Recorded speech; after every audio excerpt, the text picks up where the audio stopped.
তারেক রহমান সাহেব, আপনি গোটা জাতির সাথে মুনাফিকি করেছেন। 5 তারিখের পরে বিএনপির চেহারা আওয়ামী লীগের চেহারা একই। হাসিনার মতো বিজয় করব ইনশাআল্লাহ। আল্লামা দেলোয়ার হোসেন সাঈদী তিনি বলেছিলেন, জালেমরা ক্ষমতা পেলে 4টি কাজ করে।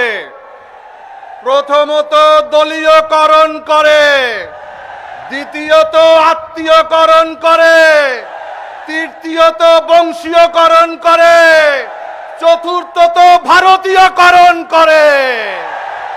বিএনপি ক্ষমতায় আসার পরে জেলা পরিষদ, সিটি কর্পোরেশন, পৌরসভা, বিভিন্ন কর্তৃপক্ষগুলোতে বিএনপির দুর্নীতিবাজ, লুটেরা, অর্থ পাচারকারীদেরকে বসিয়েছে।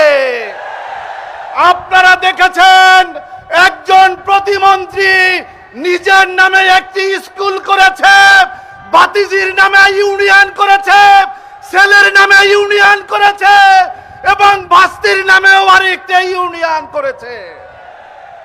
এই আওয়ামী লীগ এবং বিএনপির মধ্যে কোনো পার্থক্য নাই।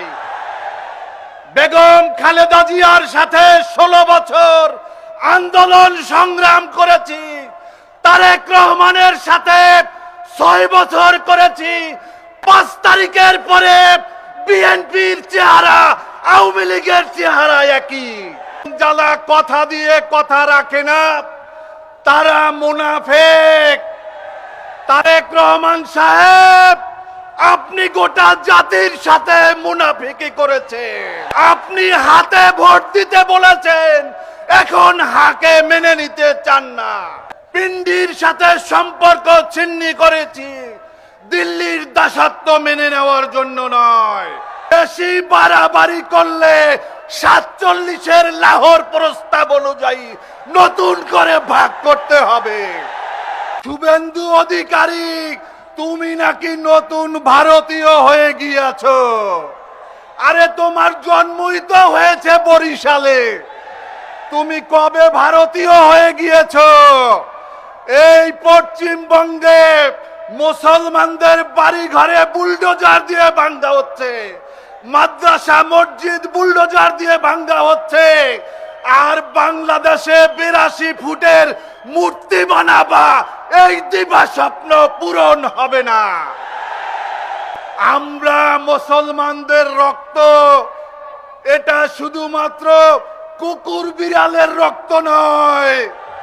ওই পশ্চিমবঙ্গ শেরে বাংলা একে ফজলুল হক চালিয়েছিল, হোসেন শহীদ সরওয়ার্দী চালিয়েছে। আমরা তাদের উত্তরসূরি। গৌর গোবিন্দ পালিয়ে গিয়েছিল, তোমাদেরও কোনো অস্তিত্ব থাকবে না। আগামী 1 মাসের মধ্যে খেলা ফাইনাল করা সম্ভব যদি আপনি চান। ওই সরকার গণভোটের রায় মেনে নেবে, তা না হলে সরকারকে হাসিনার মতো বিজয় করব ইনশাআল্লাহ।